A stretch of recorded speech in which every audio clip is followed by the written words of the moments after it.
Tasmania's opposition has raised the spectre of more than 3,000 job losses in the timber industry if a draft peace deal between forestry groups and conservationists sees the light of day. The Labor Green government and some within the forestry sector itself have rubbished the claims as fearmongering. Either way, the firestorm shows reaching agreement will be only the beginning of a painful transformation. It was another waterfront announcement for the Premier, but David Bartlett didn't have to wait long for questions about forestry peace talks. He could have been better prepared.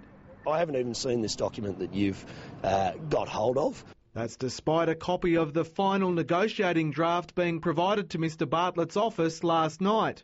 It reveals the forestry industry is considering giving up much of its native timber harvesting rights in return for concessions from the conservation movement. In Parliament, it became clear the Liberals won't support any agreement based on the draft. Involves the lock-up of some 600,000 hectares of Tasmania's forests and the loss of 3,500 direct jobs. Tasmania's Labor Green allies didn't take the opposition's attack lying down.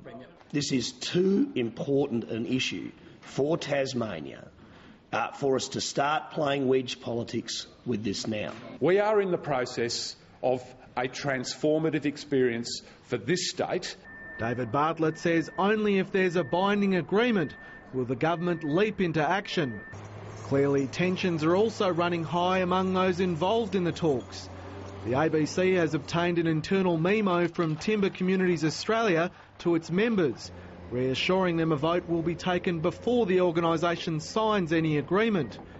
It hints pressures have been brought to bear, saying some elements of the broader industry have sought to influence TCA's participation in the talks. The organisation's chief executive has rubbished the opposition's figures.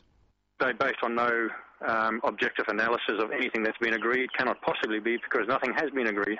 On the other side of the debate, environment groups have hit back at suggestions the document shows they'll support Gunn's Bell Bay pulp mill. The draft only supports a pulp mill. We understand that it's important for industry that a pulp mill will be one of the options that are in the mix. Reactions to the leak prove that even if a binding agreement is reached, it will be only the start of a long, hard road. Simon Fraser, ABC News.